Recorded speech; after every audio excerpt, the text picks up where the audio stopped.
you are in the right place if you are here to talk a little bit about Airbnb operations. I know we typically talk tax, we typically bore a lot of our clients and community.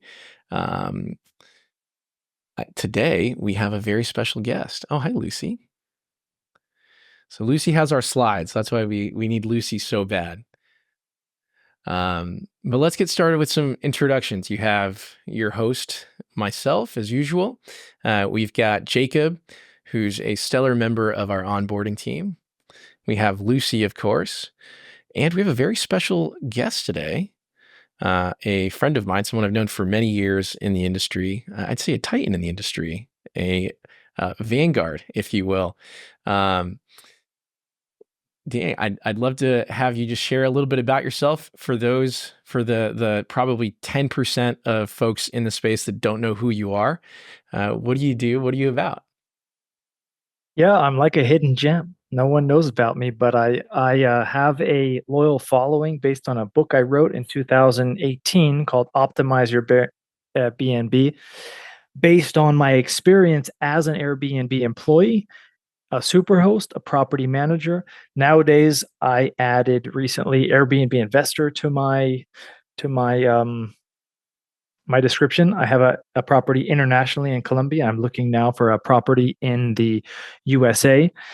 And I teach Airbnb hosts how to make more money with their Airbnb. And I'm especially uh, skilled at this because of all those perspectives I have, which no one else does.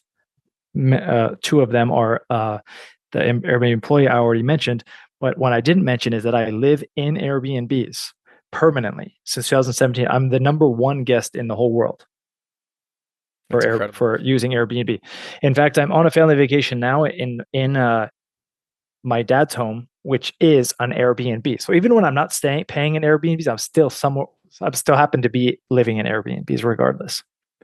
So you know a little bit. I think that's fascinating about you is that you know about it from kind of the corporate angle. We have some questions to get into that in a bit, but really from a UX, from a consumer angle, and I think those of us in service sometimes, just specific to us, we don't know what it's like to actually be a client or a guest. So we're very excited to get your perspective and just sharing a little bit about my experience, Danny. I mean, we connected probably back in 2017, and my how the space has grown. So I'd love to just hear your thoughts just to kick things off.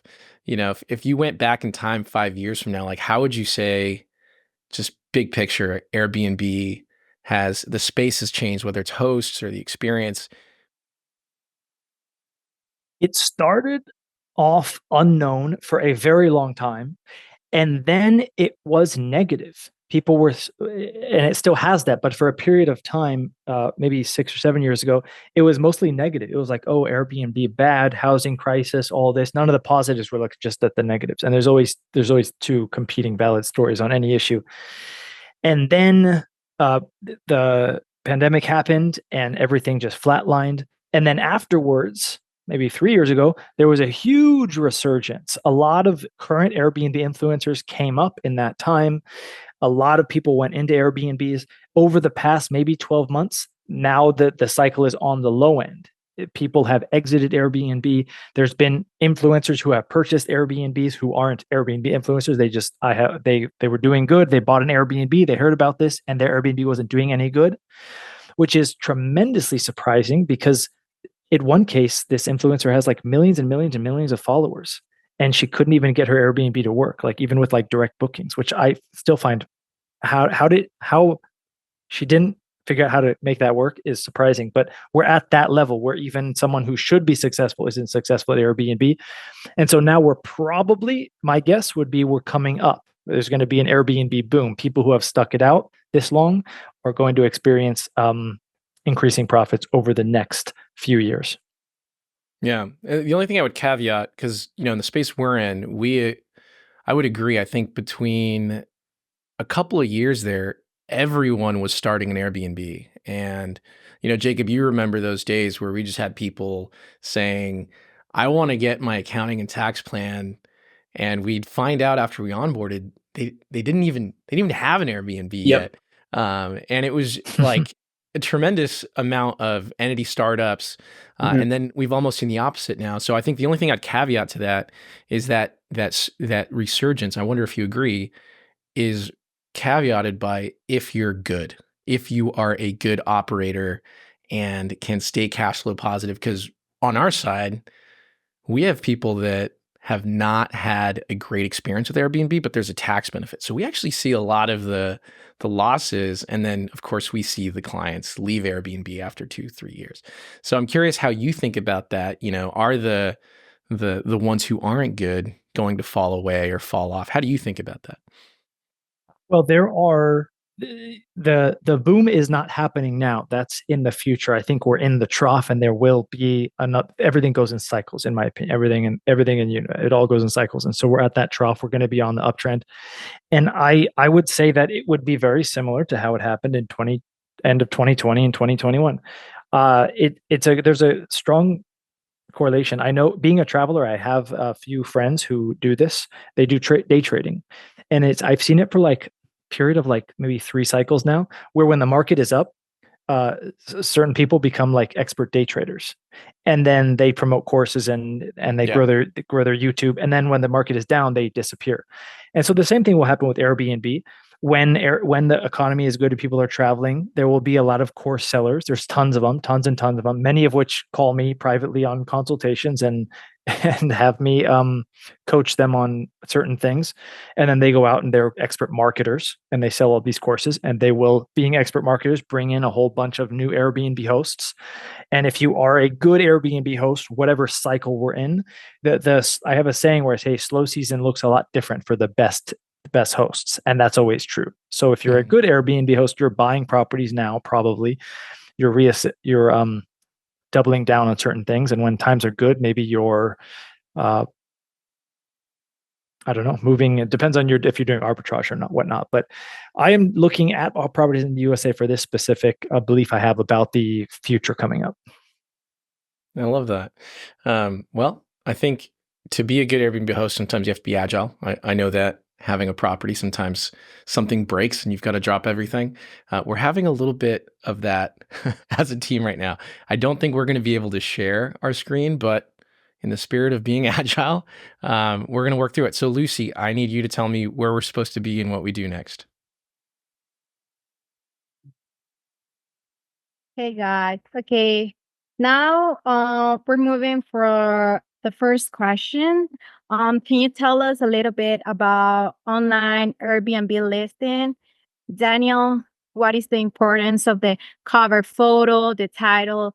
Could you give us some tips? Sure. I am going to, so my goal for this talk is to figure out how we can pay the most taxes, because that means you'll be making the most money.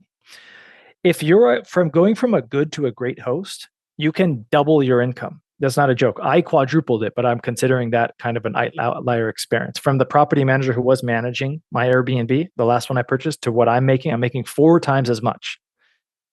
So I want to share some of the tips so I'm going to share 2 types of tips. One tip is going to be things that are going to move the needle more so than other items. And then the other types of tips I'm going to share is items that are less obvious, that won't move the needle as much, but fewer people are doing these optimizations. So you might capture, if that change might improve your business by 5% and no one's doing it, well, maybe you'll capture all that 5%. Whereas the other tips, they're more obvious. So maybe 70% of people are already optimized for that. So you optimizing isn't going to move the needle as much, but you should be doing it. In terms of photos, the thing I want you to focus on is the photo layout, which a lot of people kind of ignore. It's hard to focus on the photo layout if you have too many photos. You shouldn't have more than 20 photos typically, maybe 30 if you have an ultra luxurious listing. Sorry, I want to pause there because I think that was a nugget. So if you have 20, you're telling me you should be a luxury level Airbnb. 30. 30 is no listing on this planet should have more than 30 photos. Got it. And then you did say 20 though. Is that like the lower the lower of the higher range? I'm just curious. If you have a studio or one bedroom, you should have 10 to 15 photos. If you have a 2 or 3 bedroom, about 15 photos. A 3 or 4 bedroom, about 20 photos. If you have a 3 or 4 or 5 bedroom luxury home with a pool and various other spaces, I call them, then you're going up to the 30 range. Yeah, and my question was going to be on the exact, extreme opposite end. You have a single family home, 4 bed, 2 bath. You have 5 photos. Are you kind of shooting yourself in the foot there? Yes, that's an extreme example. If you want to show, you do not have to show all the space or rooms. I'll just say space is a different definition I have, but you don't have to. If you have 4 bedrooms and all 4 bedrooms look the same, I would show 2 bedrooms. Same thing with bathrooms. Fantastic. Lucy, let's go to question number 2. And while you ask that, I'm going to see if we can get screen sharing back. So take it over, Lucy. Sure. So, well, if it's necessary to pay a professional to take the photos, Danny, in your experience? Okay, that's a good question. The answer is no, but with a giant caveat. If you have a phone, and this is not the caveat, but if a requirement, this is a requirement, a phone from the past few years, it has to be a relatively updated phone. You can pay for a professional, and that's fine. There's nothing wrong with that. There are some upsides and downsides to doing that. What I have realized in my experience is paying, the most important thing about photos is the staging, not the photo. Oftentimes, a professional photo thinks it's the photo and not the staging. So they will bring their professional camera in, but on Airbnb, they lower the resolution anyways. If you have really bad photos, you're going to tell between professional photos. But a professional photos need straight lines. They need a certain brightness. The staging is most important. So if you have, for example, I think we're going to talk a little bit later about interior design. I don't have that bone in my body, and I've even taken courses to improve my interior design. I would pay for a interior designer if when I get this property in the US, for example. I just can't do it. I would like to. If you just can't stage a home, you have no idea what to do, move this couch around, this and that. I have videos on my YouTube to help you do that. But in that case, then just pay for a professional photographer. But when that photographer is going through your home, be sure to follow them around and look at the actual photo and make sure it's in line with what you want, because there's a lot of different types of professional photographers out there, and they have a very different imagination than what you do. For example, they're going to highlight, if you have a hand railing that's like intricate, they're going to shoot that hand railing because that's they're artists, they're creatives, but a guest doesn't care about that in all likelihood. Yeah, and just kind of piggybacking off that, is there, any applications that you would recommend? Is there, are you able just to, like you mentioned, if you have a decent phone, able to do those quick edits in the just direct camera application? Yep. In my first book, Optimize Your B&B, I have a chapter dedicated to here's the app you should download and here are the adjustments you should make in that app. Mm-hmm. Mm-hmm. Well, good. Well, and I know it's kind of distracting while you were talking. We got the slides up, so thanks for bearing with us. Well, I think we can move into the main segment. I had some kind of just high level Q&A, and then just one disclaimer that we always need to put in our recordings is typically we talk about tax, and with that we always have to say, talk to your own professional before you act on anything you hear here. Today we are hearing tips and tricks from Daniel. We'll talk a little bit about how to learn more, whether it's getting a book or a course or joining a mastermind. But again, these are conversation starters, general information. Okay, having said that and gotten that out of the way, I wanted to ask a little bit about your journey, Danny, before we start moving into the meat of the content. You've talked a little bit about working Airbnb. You travel all the time. I'm curious, when it comes to being an entrepreneur, how did that start for you? Did you have an entrepreneur in the family? Did you always want to do things? Did you have a popsicle stand? How did your journey?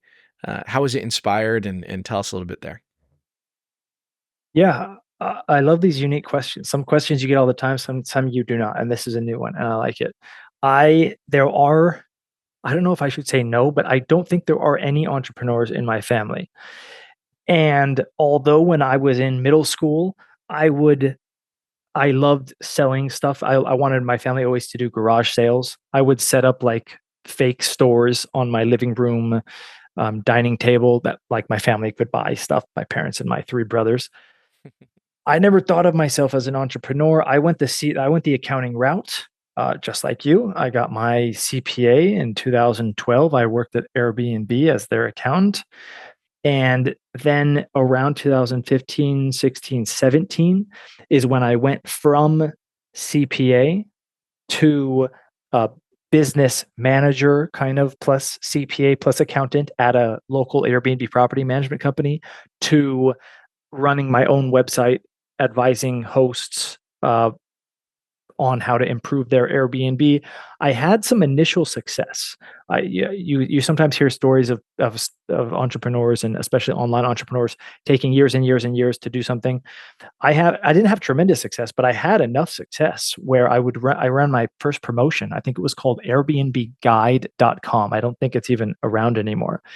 And I think it was selling optimization reports. It was $99 and like 5 people bought it. And I was like, this was 2016 maybe. And I was like, whoa, I'm that for me rich. was, yeah, that for me was successful. I think 6 months later in January 2017, I think I made $12,000, which was even more than Airbnb was paying me base salary.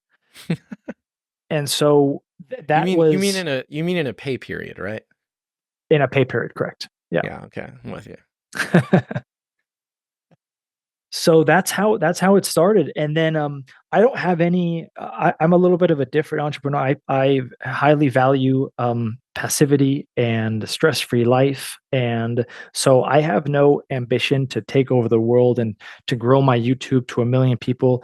If it happens, it happens. I also had no ambition to sell 50,000 books. That happened. I'm glad it did. I gave it my all, that book. But the business is growing slowly. That's how it will grow forever. It's like a lifestyle business, and that's how I plan to keep it. I have a lot of free time. I've got a lot of time to read books, which is a favorite pastime. But I guess I have some kind of a little bit of marketing in me, a little bit of entrepreneurial genes inside me. Yeah. And I just have to ask, because you travel so much, I guess how important is that freedom to kind of be where you want to be? I mean, how structured is that? Actually, I'm just more curious, like how structured is like what city you're going to be in next? For those that have never gotten a Danny Rusteen email, it actually says in the footer where he's going to be next. And me having 3 kids, I'm not going to be in Colombia or wherever you are. But how structured is your travel, and how do you think about kind of freedom as an entrepreneur as you continue to build your business? Everything in my life is tremendously structured. I think some people are surprised to hear that, but I have spreadsheet. Even so, you asked about cities. How do I choose my cities or my travel? That is also very structured, more so than you would imagine. So I'll give you an example. I have developed, because there's I think there's 36,000 cities on the planet, and I'm not going to live enough to visit all those cities. I also don't want to visit cities that are going to be bad. How could I know a city is I'm not going to enjoy before I go there? So I have a 19-point scale.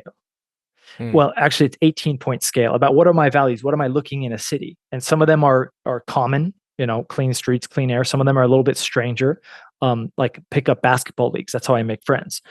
And then that's all goes over cost of living. So I base my cities based on this, and then also based on if there happens to be a conference or this or that. But that's how I travel. I look at real estate when I travel, and I do have that in my email. And I'm always curious how many people actually notice that, because it is all the way at the bottom.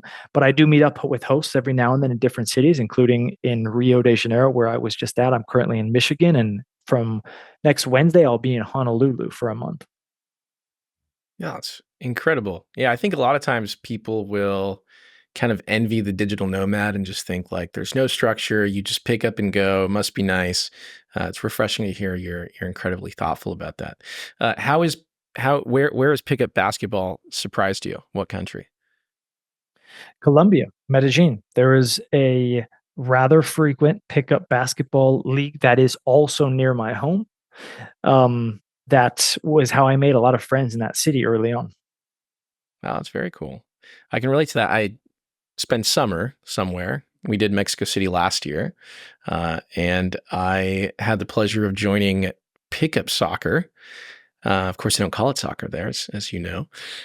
And I learned how woefully underskilled I am. So I do have to ask, how do you measure up out there in Medellin?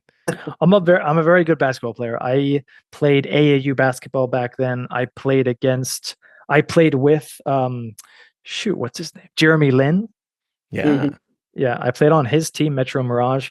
I played against the Soldiers, which was LeBron James' team. He was not playing, but there was still like these dudes were like 6', 7. It was like 8th grade or 7th grade. I forget. We got stomped. But I'm very good at basketball. So anywhere I go, I can hold my own. Oh, that's awesome. Well, we got a few people on our team that love basketball, Jacob included, but I think his ACL doesn't let him play anymore. Is that right, Jacob? Yep. I get around. I actually played a little one-on-one yesterday with some guy at the courts, but yeah, no, that's funny enough. So culturally wise, though, have you had to learn any different languages during your travels, especially trying to communicate playing basketball? Yeah, I speak Spanish pretty good. I speak a little bit. I speak decent Portuguese, and my route used to be 4 months in Asia, 4 months in Russian-speaking part of the world, 4 months in Latin America.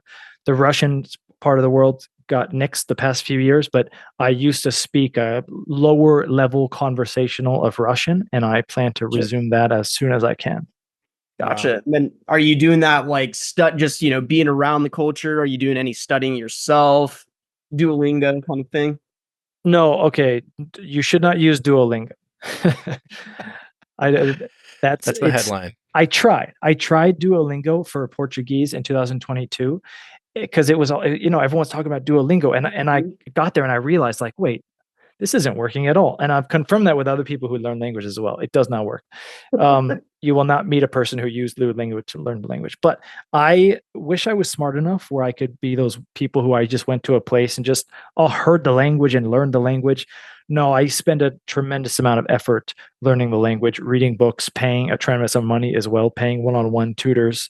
I got digital flashcard system on my book. One of my books actually I wrote, it's a shorter book. I think it's only 100 pages, but it's not how to learn languages, but it is a toolkit of strategies to learn a language or to improve certain aspects of language learning, like writing, listening, reading. Very interesting. It's incredible.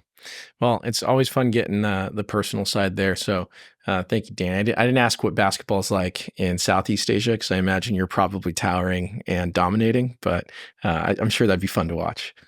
Yeah, Philippines loves basketball, but that's correct. I become a center in that part of the world. That's funny. Well, not playing basketball with you, confirm that. Too competitive and not skilled enough. So yeah, let's come back. I know we did a little bit of a hard stop on. We were talking photos. You talked a little bit about. I think like questions that even I have is do I really need a professional? I think you kind of touched on that.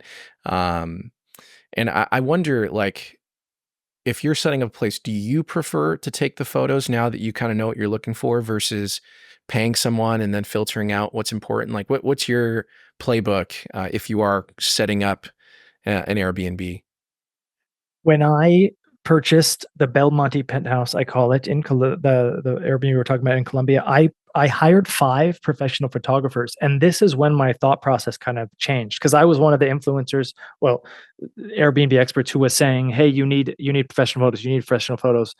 And then when I got my own I was a property manager, but having full control versus property manager, a very different experience. So I was like, okay, I'm going to hire 5 plus a videographer to get the best photos. And I'm going to learn a bunch and I'm going to make videos on this and blog posts. And I realized one after one, there was skill difference in the photographers, but I was unsatisfied in all of them, thoroughly unsatisfied. None of them impressed me. I was even teaching some photographers how to take photos, and I'm not saying that to toot my own horn. I will say and I got an Airbnb photographer out as well. And he told me it would take 45 minutes. He was there for 3 hours, and I was trying to be respectful of his time. So I was like, after like an hour and a half, I was like, hey, I know you said 45 minutes. I understand we're taking long. If you have to go, that's okay. And he was like, actually, I'm learning so much from you. This is fine. We'll stay as long as it takes. And I think what he was referring to, he wasn't referring to how to take the photo. He was referring to the angles, which is important, and the staging. So after I realized that, I took about 50% of the photos on the Belmonte penthouse are from my phone. Because of the staging. That's the thing I want to get across. It's the staging. It's moving things around. How you look at something is very different than a photo. For example, in the living room, if you go to that listing, if you go to the living room, there was a table in the middle, and it looks great in person. But on the photo, I was like, it looks busy, and you don't want it to look busy. So I just removed that, and it looked way better. We'll have to link to that if you're comfortable. We'll link to that listing in the show notes. Yeah, that listing is all over the place. You feel free to link to it.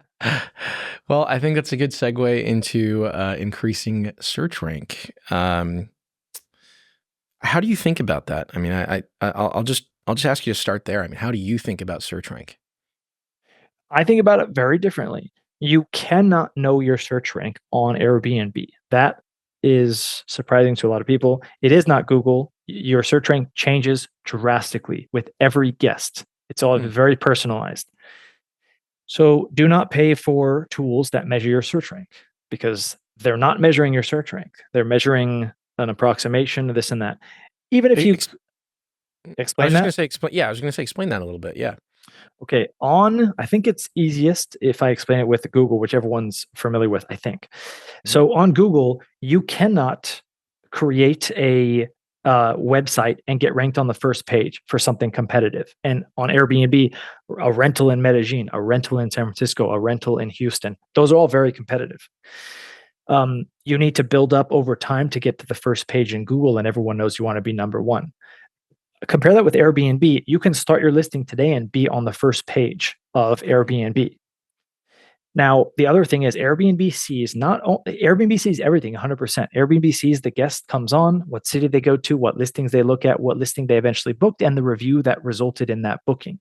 Google sees how much time on page, which clicking they're doing. Maybe they see if they buy, but they don't really see if they made a good decision there. And then Airbnb does use, to their credit, a very highly customized searching based on guest behavior. So if you're a guest who has any bookings behind you or search history behind you, not even bookings, you're going to see very different results. I tested this. I already knew this, but I tested this because this is it's too foreign of a concept. Most people don't even believe it when I say it.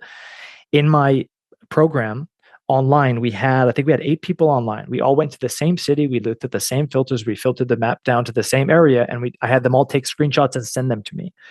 And the difference was greater than what I would have imagined. There was 2 listings that were repeated consistently over the 8 screenshots. Everyone else was different. Some had private rooms, some had an entire space.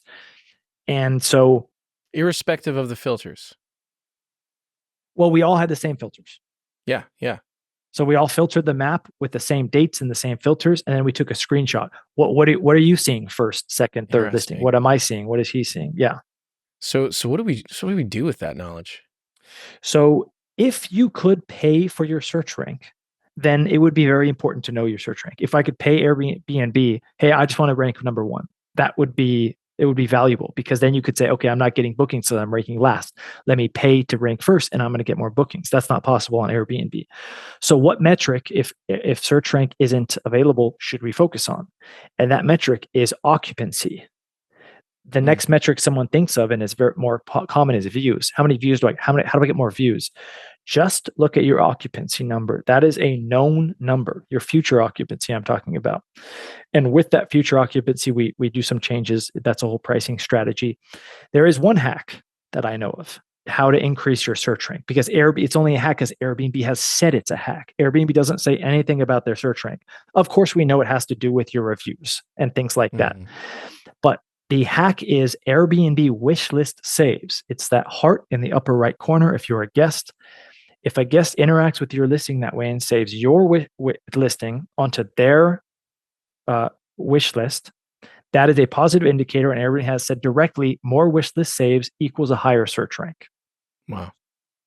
All right. Do you think the reason why Airbnb doesn't let you pay for ranking is just because they want to keep, it somewhat competitive and not have just the highest bidder be able to be ranked first? Do you think that's the reason why?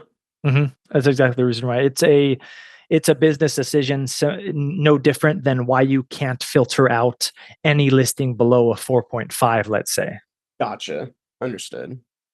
And just thinking about, some of the influencers will say you need backlinks, or, you need to put your link into your social. How do you think about, I guess, kind of external linking or like social media? And does it matter for search rank? Do we know? That's a complicated question. There's a balance. For example, there's a balance between getting a bunch of views and getting a bunch of signals and not getting any bookings. Compare a listing who gets few views because they're getting a high conversion rate compared to a listing who has a bunch of backlinks, is getting a bunch. I know that there are people out there who sell views, and I have never tried that service, so I can't speak on it.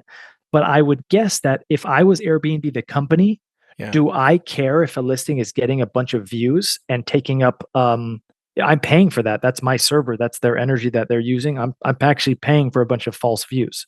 Sure. Or do I care about someone who got a booking, which is making me a commission of $15 every $100 that's spent? Yeah. So definitely, if you think about the array of attributes, what you're saying makes sense, is that probably what I would care more about if I'm Airbnb are the reviews and conversion. So occupancy, like you said. Mm-hmm. In an ideal Airbnb world, a guest the first listing they look at, they book. That's a great guest experience. And of course, they have a good 5-star review. That's a great guest experience. They're not wasting time. They're not using up server energy or server uptime. They're, and then it's a good experience for a host as well. Everyone get Airbnb. It's a good experience for Airbnb as well. Our algorithm is working perfectly. Keeping it simple. I love that. Well, let's talk about reviews. How do I make sure I'm getting better reviews? The tip that I'll give there is with the psychology. There are three. There's a predictable Airbnb guest flow, reservation flow, I call it. And at this reservation flow, at points, there are times when the guest wants certain information. You as the host need to understand at what time guests want what information.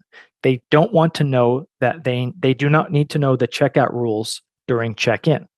For example, they do not need to know the Wi-Fi code during reservation confirmation, which is typically 30 days in advance. I would say that 95% of hosts are failing at this, utterly failing at this, including sending one giant message 3 days before check-in with all the information, or 4 days before check-in, or whatever. And then there's other messages going back and forth, and now the guest has to scroll up and search in that. So in that message flow, there's a lot of things you can do. One of them, I've developed a 9-message template strategy guide. And there's 3 times within that reservation flow where I say that they have picked a 5-star Airbnb. Upon check-in, I say, I hope they're having a 5-star experience. And then upon checkout, I let them know that I'll be leaving them a 5-star review. Making that insinuation. Now, there was recently a review that a host called. We had a consultation call, and she had a 1-star review. She had like 9 5-star reviews and 1 1-star review. And while the 1-star review, it looked like a 1-star review, how he typed it, it seemed like it wasn't a great. Well, no, excuse me. It didn't seem like a 1-star review, but he had valid points. However, based on some words and how he phrased it, and it was his first review that he ever left. I believe for him, it was a 1 or a 5-star. So a lot of guests don't know. They don't know how. Don't assume the guest knows how the ranking system works, or that your ranking system is the same as his. If you were a guest, okay, maybe I would give a 4-star if everything was like terrible. It's like 4 or 5-star for me. Well, for him, it's 1 or 5-star. So you have to coach them on that. And how do you do that?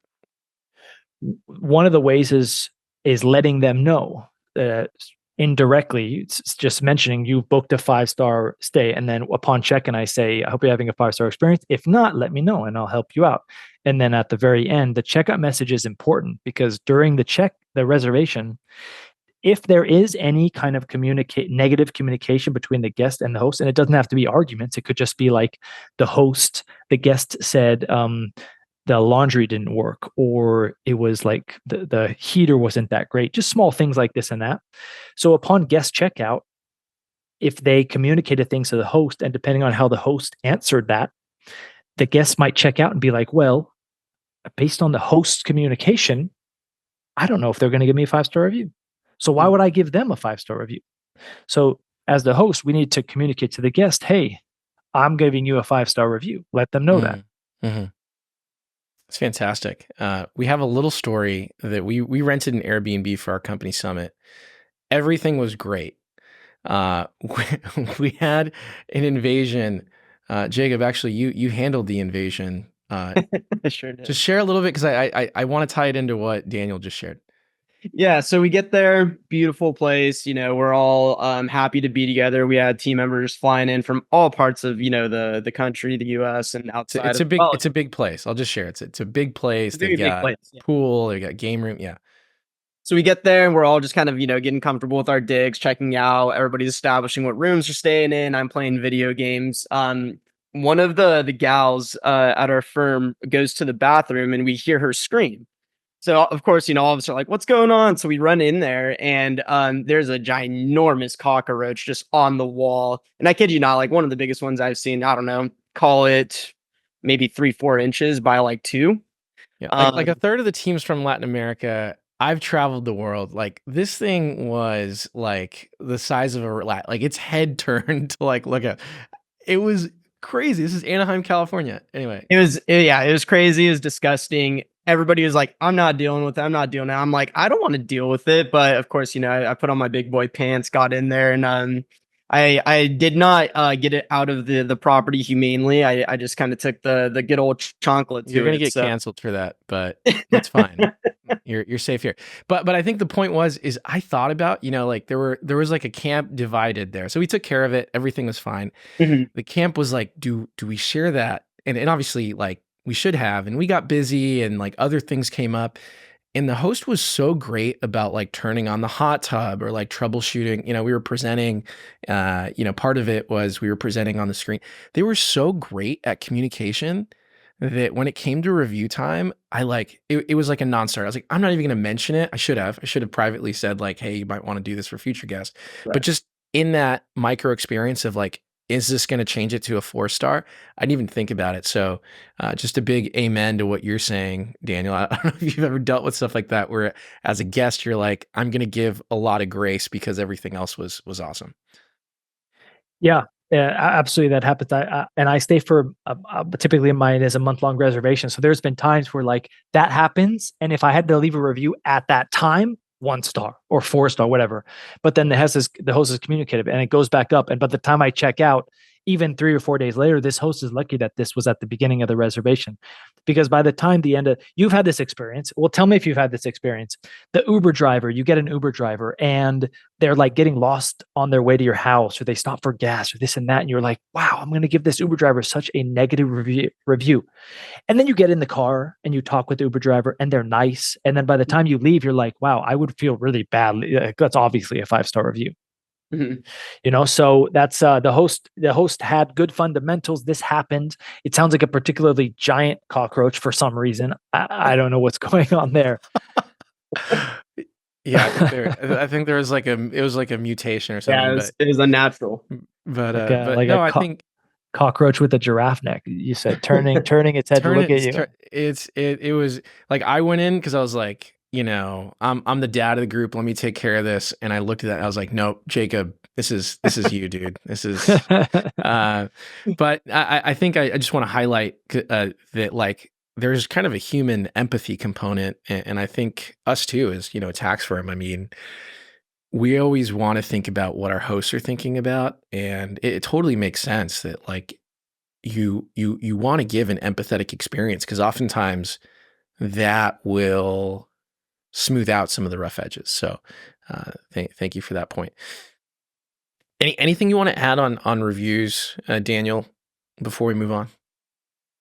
Yeah, well, that point down at the bottom, do respond to reviews. You don't have to respond to all reviews. 2 or 3 reviews, 50% of reviews is okay, but responding to some reviews it fits into my concept of 1 of 100. There's 100 decisions host has to make. This is one of them. It's not going to move the needle, but the hosts who are making the most correct decisions are going to do the best, and everything is not within our control.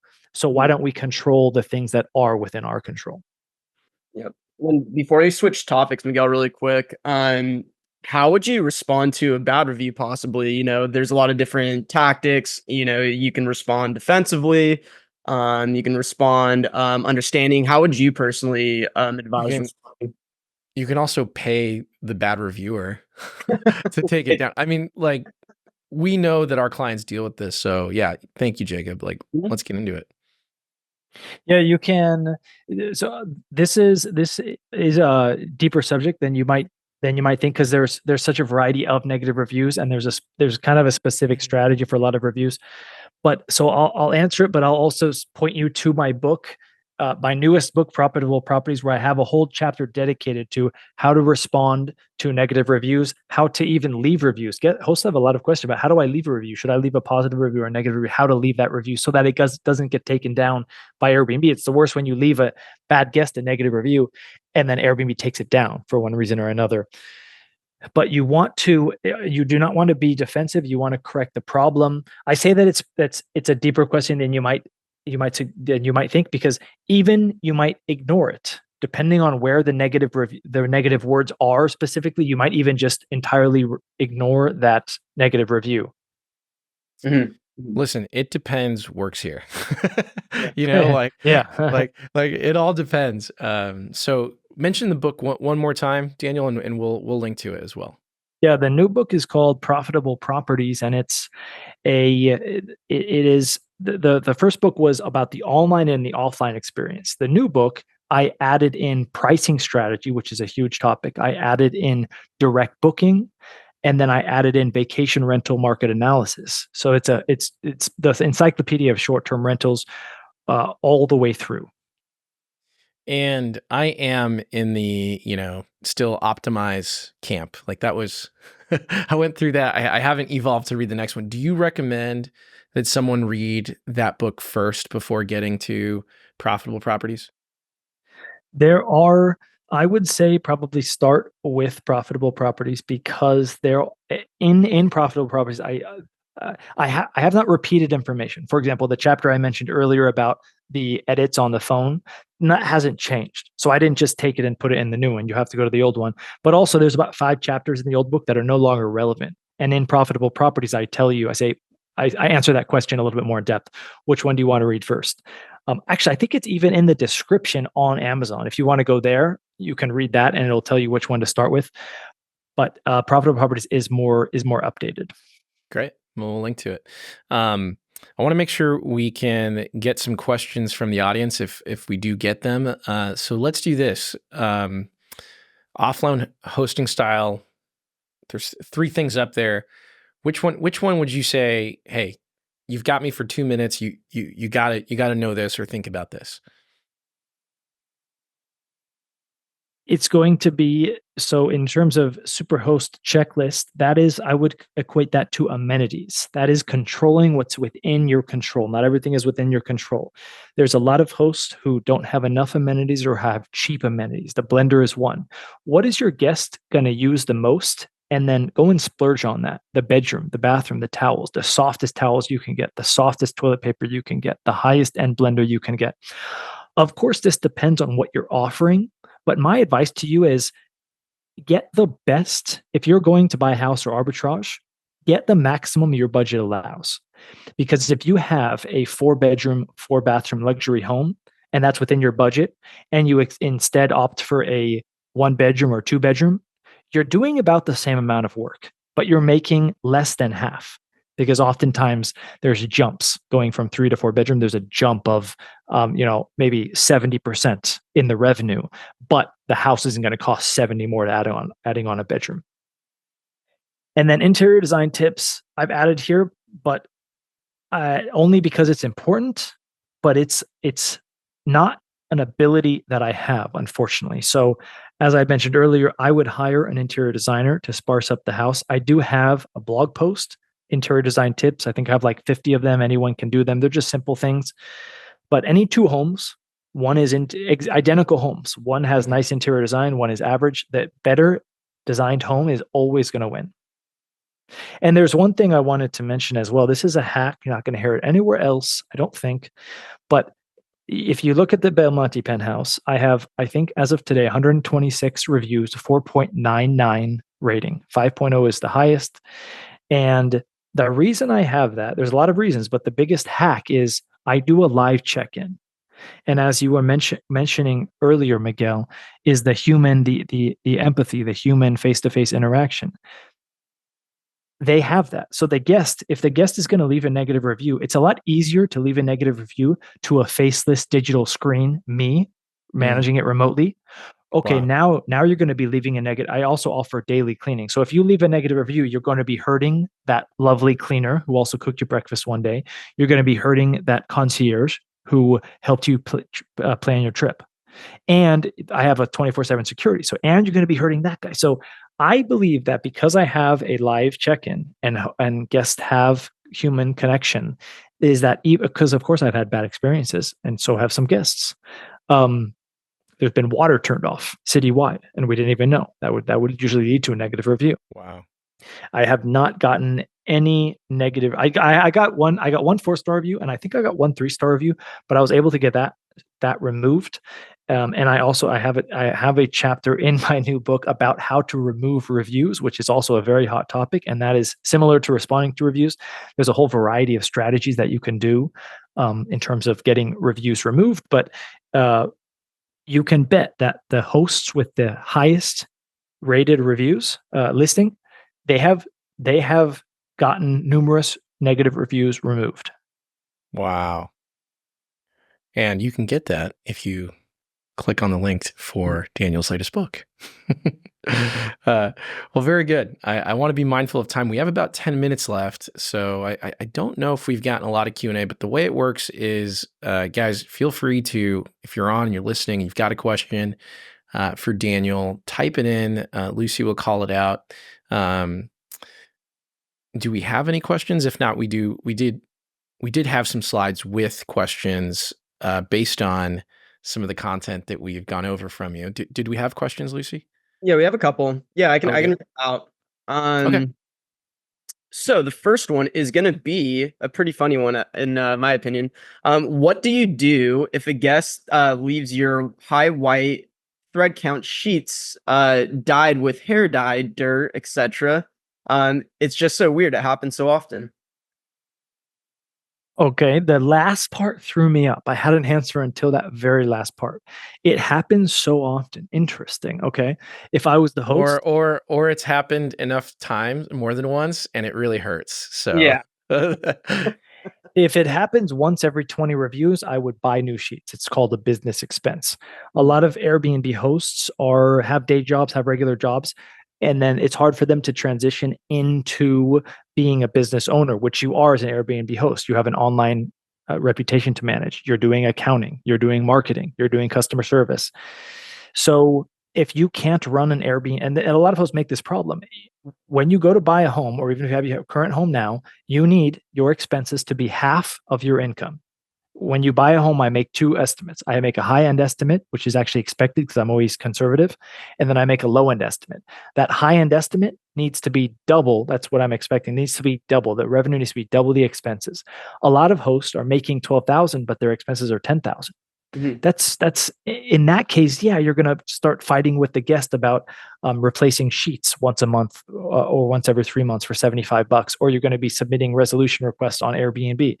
So if it doesn't happen that often, I would buy new ones. If it does happen often, well, I would think about how I can make it happen less. And in this case, I think you mentioned they were white, so I'd make them not white. It's that's a unique approach. I like it. All right, and then the next just so we're not detracting from the question, let's stop sharing for the time being, Lucy. Go ahead, Jacob. Next question. Okay. Yep. Next question. Promotions on Airbnb and how to lower prices so the house is not empty during off season. It's 116, 120 right now where our Airbnb is. I'm booking every week, but all last minute with promotions. Okay. Pricing is the best thing everyone on this call can do to maximize their profits. Pricing, if you master pricing. Unfortunately, that seems to be very hard. I think for Miguel, Jacob, us on this call, accountants, maybe it's easier, the numbers. For me, I find it not difficult. For most hosts that I talk to, they just find it very difficult. So but you're smart, you can learn it. I have an entire playlist on my YouTube for free dedicated to my pricing strategy. There is going to be an uphill learning curve, not only learning the pricing tool, but learning the pricing strategy.